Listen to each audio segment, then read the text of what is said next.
आज के हालात के तनाजुर में एक बात मैं कहूं, बगदाद में मुसलमानों का मुल्क, तारीखी विरासत हमारी रही है। ततारियों ने हमला किया, तबाह बर्बाद किया बगदाद को, और इतना बर्बाद किया कि मुसलमानों की खोपड़ियों से मीनार बनाए। दरियाए दजला का पानी खून से लाल हो गया। बादशाह की जो बेटी थी ततारियों की, एक जगह से गुजर रही थी, एक सच्चे मोमिन को देखा। इन हालात में भी वो खड़े होकर अजान दे रहा है, सुभान, अजान दे रहा है। बादशाह की बेटी थी, उसने कहा ये अब कहां से आवाज आ रही, जब हम कत्ले आम कर रहे हैं, गर्दन मार रहे हैं, ये कौन है जो अजान दे रहा है? फौजी फौरन गए और पकड़ लाए। या नमाजें पढ़ने से रोक रहे हैं, ये ग्राउंड में नहीं पढ़ेंगे, वो मैदान में नहीं पढ़ेंगे। कितने मैदानों को तुम कब्जा करोगे?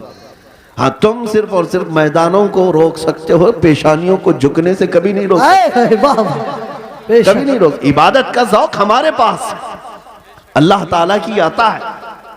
तो ऐसे हालात में अगर अजान दे रहा था कोई, तो ततारियों की वो बड़ी औरत थी, बादशाह की बेटी, उसने गिरफ्तार करवाया। लाओ इस मौलवी को, अब कौन है अजान दे रहा है? उसको पकड़ करके पूछा, तुझे खबर नहीं है बगदाद पूरा टूट गया, तबाह हो गया, बर्बाद हो गया, लाखों लोगों की लाशें पड़ी हैं इसी बुनियाद पर कि तुम मुसलमान हो, हम मार रहे हैं, और फिर भी तुम अजान दे रहे हो। उस नेक व सालेह आलिम रब्बानी ने कहा, हाँ सब नजर आ रहा है, लेकिन मुझे मेरा रब भी है, मेरे लिए मेरा रब भी है। दुनिया चाहे जो भी हो, जब तक मेरी सांस नहीं निकलेगी तब तक मैं अल्लाह अकबर कहता रहूं। सुभान अल्लाह, सुभान। अब सुनिए, उस खातून ने मुतासिर होकर के पूछा, अच्छा अल्लाह सबसे बड़ा है? अल्लाह सबसे बड़ा है? कहा हाँ अल्लाह सबसे बड़ा है, उसी की तुम इबादत करते हो। ये हमारे और आपके लिए बहुत ही सूटेबल बात है। तुम अल्लाह की इबादत करते हो, लोग ये तुमको ताना मारेंगे, अगर तुम अल्लाह की इबादत करते हो तो अल्लाह तुम्हारी मदद क्यों नहीं कर रहा?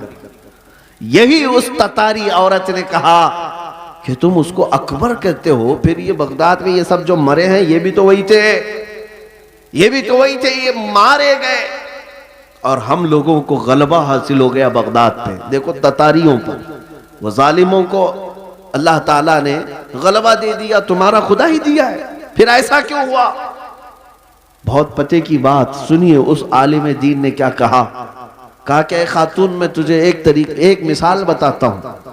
तुमने देखा होगा कि भेड़ बकरियां पालने वाला कोई चरवाहा बकरियां लेकर के चलता रहता है, रास्ते पर चलता है, होता होगा ना आपके यहाँ भी रेवड़, जी जी, बकरियां चलती रहती हैं, लेकिन बकरियां पालने वाला साथ में कुत्ता भी पालता है। बेशक बकरी और कुत्ते का क्या लेना देना, कौन सा ताल्लुक है?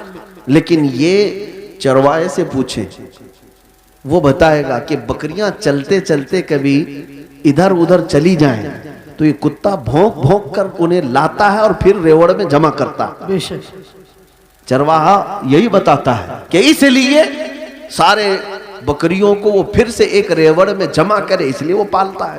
कुत्ते को इसलिए छोड़ा जाता है, इसलिए पाला जाता है। बिला तशबीह व बिला तमसील, जहनों को करीब करने के लिए उस बगदादी आलिम ने कहा, हम उम्मत मुस्तफ़ा हैं, हम चलते हैं सीधे रास्ते पर, लेकिन जब कभी इधर उधर भटकते हैं तो अल्लाह तुम जैसे कुत्तों को हम पर छोड़ता है। बेशक कुत्तों को छोड़ता है ताकि तुम भोंक भोंक करके वापस सिराते मुस्तकीम पर ले आ सको। मेरे अजीजों, आज ये जिस कदर मजालिम हो रहे हैं, ये तुम्हें सीधे रास्ते पर इंशाअल्लाह एक न एक दिन जरूर लेके आए इंशाअल्लाह। मैं महसूस कर रहा हूँ, चंद सालों पहले हर जलसे में लब्बैक या रसूल अल्लाह का नारा तो नहीं लगता था, लेकिन जालिम कुत्तों ने जब भौंकना शुरू किया तो अब फिर हमारा हर बच्चा लब्बैक कहने लगा। लब्बैक लब्बैक लब्बैक या रसूल अल्लाह, लब्बैक लब्बैक या रसूल अल्लाह, लब्बैक लब्बैक या रसूल अल्लाह, लब्बैक लब्बैक या रसूल अल्लाह। अब बात सिर्फ इतनी ही है, बात सिर्फ इतनी है। मैंने जो उन्वान आपके सामने रखा वो यही है कि जब तुम अपनी हैसियत को पहचान लो कि मेरा रास्ता कुछ और है, जिस दिन तुम उस नुक्ते पर आ गए, मेरे अजीजों, इज्जतें तुम्हारी है, ताकतें तुम्हारी है, इक्तिदार तुम्हारा है, जिस तरफ रुख करोगे मौला ताला उस हवा को तुम्हारे जेर नगी फरमाएगा। तुम्हें पता नहीं है कि तुम्हारी तारीख क्या थी। हमारी तारीख इकबाल की जुबान से अगर सुनोगे तो इकबाल कहता है, टल न सकते थे जंग में अगर टल न सकते थे जंग में अगर अड़ जाते थे, पांव शेरों के भी मैदान से उखड़ जाते थे। तो जिससे सरकश हुआ कोई तो बिगड़ जाते थे। अरे तेग क्या चीज, हम तोप से भी लड़ जाते थे। दश्त तो दश्त है, दरिया भी न छोड़े हमने, बहरे जुल्मात में दौड़ा दिए घोड़े हमने। आ गया ऐन लड़ाई में गर वक्ते नमाज, किबला रूहों के ज़मीं बोस हुई कौम हिजाज। एक ही सफ में खड़े हो गए महमूद और अयास, न कोई बंदा रहा न कोई बंदा नवाज। यह हमारी तारीख थी, यह हमारी तारीख थी।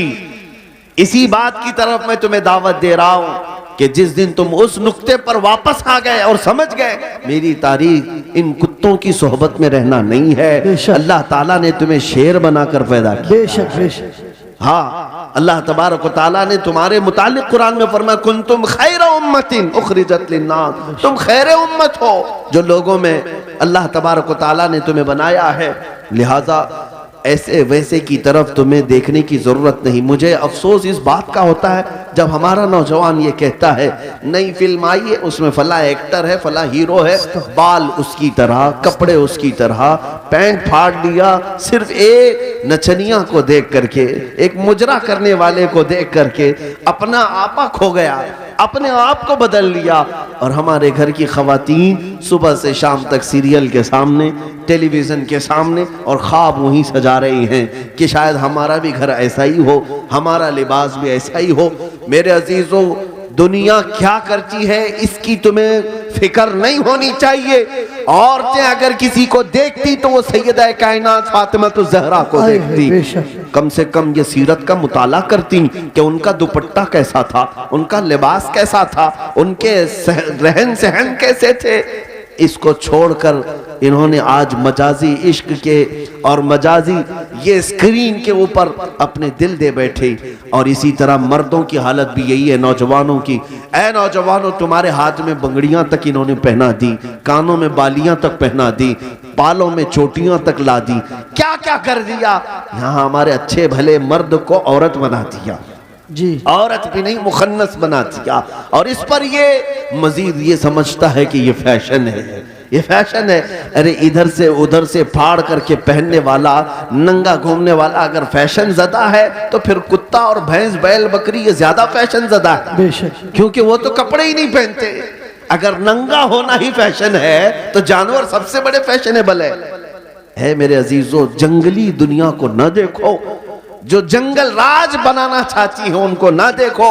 अगर तुम्हें जिंदगी के ईमान के मजे लेना है तो मदीने वाले की तरफ बेशक बेशक। नबी पाक सल्लल्लाहु ताला अलैहि वसल्लम के अखलाक से बढ़कर किसी के अखलाक है नहीं, उनसे बेहतर किरदार किसका हो सकता है। मेरे अजीजों, आज दुनिया अगर तुमसे भी मुंह फेर रही है तो इसकी वजह यही है कि तुम्हें खुद नबी पाक की सीरत नहीं मालूम।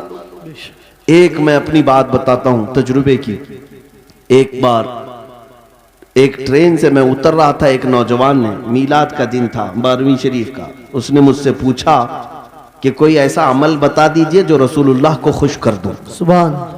रबीउल अव्वल शरीफ में आप भी कुमकुमे लगाते होंगे, सजाते होंगे ना गलियां, जुलूस भी निकालते हैं, सारी चीजें करते हैं, लेकिन कुछ काम और भी हैं तुम्हारे जिम्मे। स्टेशन में थे, रेलवे स्टेशन से उतर रहे थे, मैंने उस नौजवान से कहा बेटा अगर कुछ करना है तो देखो हम स्टेशन पे हैं, जाओ कोई बूढ़ा या कोई कमजोर हो जिसका सामान भारी हो तो उठा लो, ये मेरे नबी पाक के अखलाक हुजूर की सुन्नतों में से और हुजूर के अखलाक करीमाना में से ये बात थी। मक्का में हुजूर इस बात पर मशहूर थे कि अगर कोई बूढ़ा सामान उठाकर जा रहा होता, नबी पाक खामोश नहीं खड़े होते, उसका सामान अपने कंधे पे ले लेते।